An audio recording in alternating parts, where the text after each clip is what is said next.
Dear students, जैसे कि मैंने आप सभी से कहा था कि मैं आप लोगों को बताऊंगा कि प्रीलिम्स में जब आपके हाथ में पेपर आएगा जीएस पेपर 1, तो उसको सॉल्व कैसे करना है।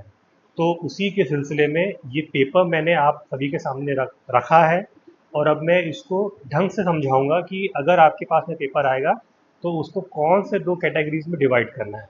ठीक है, थर्ड कैटेगरी आपको ऑटोमेटिकली मिल जाएगी। तो ये रहा आपके सामने पेपर। ये पेपर आया। आपको सबसे पहले एक चीज़ इंश्योर करनी है कि आपके क्वेश्चन बुकलेट में क्वेश्चन नंबर 1 रहे, और उसके बाद में लास्ट में क्वेश्चन नंबर 100। ये ये सारी चीज़ें आपको देखनी होगी सबसे पहले, ये बहुत ज़रूरी है। एक बार इस चीज़ से आप लोग सेटिस्फाइड हो गए कि आपकी बुकलेट में 100 क्वेश्चन है, फिर डायरेक्टली आप क्वेश्चन नंबर 1 पे आए और उसके बाद में एक एक क्वेश्चन सॉल्व करें। ठीक है, अब जैसे कि ये पहला क्वेश्चन है, with reference to investment consider the following: bond, hedge fund, stock and venture capital. How many of the above are treated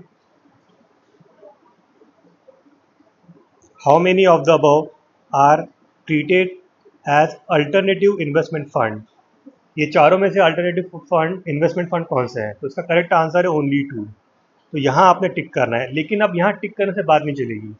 अगर आपके माइंड में लगता है कि आपने क्वेश्चन पढ़ा और आपको इसका आंसर आता है, तो सबसे पहले यहाँ पे आपको ये करना होगा कि आप यहाँ पे एक स्टार मार्क कर ले और यहाँ पे 1 लिख ले, ऐसे स्टार 1। ये हो जाएगी आपकी इजी कैटेगरी। ठीक है, यही चीज़ आपको बार बार बार बार करती रहनी है। जहाँ जहाँ आपको क्वेश्चन इजी दिखे और आपने विद इन 30 सेकेंड या 1 मिनट आंसर कर लिया, तो यहाँ स्टार 1 कर देना। अब आपने क्वेश्चन नंबर 2 पढ़ा, which of the following are the sources of income for reserve bank of India. ये 5 ऑप्शन दिए हैं, इसका आंसर है ए 1 एंड 2। तो ये भी अगर आपका सही हुआ तो यहाँ स्टार मार्क करना है, आपको लिखना है 2। तो जब तक आप 100 क्वेश्चन में नहीं पहुंच जाते, आपको हर इजी क्वेश्चन के आगे ये सिंबल यूज करना है और एक नंबर देना है। इससे फ़ायदा ये होगा कि आपको ये पता चल जाएगा कि फर्स्ट राउंड में आपके इजी क्वेश्चंस कितने हुए हैं। साथ ही साथ जब आप ऐसे क्वेश्चन करते जाएंगे तो कोई क्वेश्चन ऐसा होगा जो आपको डिफिकल्ट लगेगा। For example, question number 3, with reference to the government of India consider the following information. यहाँ पे यूपीएससी ने ऑर्गेनाइजेशन दी है, उनके फंक्शंस दिए हैं, और ये कौन से मिनिस्ट्री के अंडर काम करती है ये दिया हुआ है। ये तीनों में से कितनी पेयर्स मैच कर रही है, तो इसका आंसर है ओनली 1। ठीक है, लेकिन अगर आपको अभी डिफिकल्ट जा रहा है तो यहाँ आपको एक काम करना है, या अगर आपको बिल्कुल भी इसका कोई आइडिया नहीं है, तो इस क्वेश्चन के आगे आपको आपके पेन से ऐसा क्रॉस साइन करना होगा। ये क्रॉस साइन अगर आपने कर दिया, अगर आपको इसका आंसर नहीं पता है, तो इसको बिल्कुल भी टच नहीं करना, क्योंकि अगर आप इसको तुक्के से, हंस से अगर उसको सॉल्व करने जाएंगे, तो यहाँ जो आपने क्वेश्चन नंबर 1 और क्वेश्चन नंबर 2 में जो आपने मेहनत से जो मार्क्स कमाए, वहाँ आपका नुकसान हो जाएगा। इसलिए जहाँ कहीं भी आपको ऐसा लगे कि इस क्वेश्चन का आपको बिल्कुल भी कोई आइडिया नहीं है, ऐसे क्वेश्चंस को आपको बिल्कुल सॉल्व नहीं करना है। तो ये हो गई हमारी इजी कैटेगरी और ये हो गई हमारी डिफ़िकल्ट कैटेगरी। तो इसको हमें बिल्कुल छूना नहीं है। अब पूरे 100 क्वेश्चंस में इसके अलावा जो एक कैटेगरी रहेगी, वो है आपकी 50-50 वाले क्वेश्चंस। वो 50-50 वाले क्वेश्चंस आपको करने हैं सेकेंड राउंड में।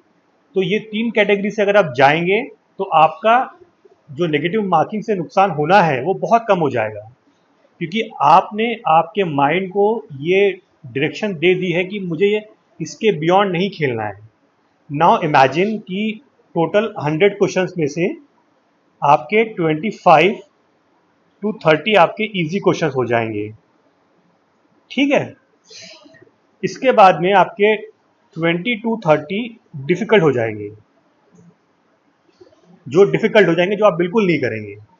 मतलब बहुत मुश्किल सवाल है जिसका आपको कोई आइडिया नहीं है, बाउंसर क्वेश्चन है। तो ऐसे ये जो 20 to 30 क्वेश्चंस है आपको बिल्कुल नहीं करने, जहां आपने ऐसे क्रॉस साइन किया है। तो रिमेनिंग जो 45 से 50 के बीच में आपके क्वेश्चंस रहेंगे, ये आपको करने हैं सेकेंड राउंड में। यहाँ फिर आपको रिस्क लेना होगा 50-50 में, क्योंकि सिर्फ 25 से 30 सवाल में आपका काम होगा नहीं। लेकिन ये एक्सरसाइज से आपको एक आइडिया लग जाएगा कि फर्स्ट राउंड के आपके क्वेश्चंस कितने सही हो सकते हैं या हो रहे हैं। ये भी पता होना बहुत ज़रूरी है। तो ऐसे 3 कैटेगरी से अगर आप सेग्रीगेशन करेंगे तो मेरे हिसाब से आपको एग्ज़ाम हॉल में आसानी हो जाएगी। आपका माइंड एक क्लियर कट डायरेक्शन में ही जाएगा। ठीक है। अब इसके बाद में मैं अगला पेपर डिस्कस करूंगा सीसैट पेपर 2, जहां फॉन्ट, रीडिंग कॉम्प्रिहेंशन वगैरह आते हैं। तो फिलहाल के लिए 2025 का ये जो पेपर है मैंने आपके सामने रखा और इसको मैंने समझाया कि एग्ज़ाम हॉल में जब पेपर आएगा तो आपको कैसे सॉल्व करना है, आपका तरीका क्या रहना चाहिए। ठीक है। अब इसके बाद हम दूसरा पेपर डिस्कस करेंगे। Thank you so much.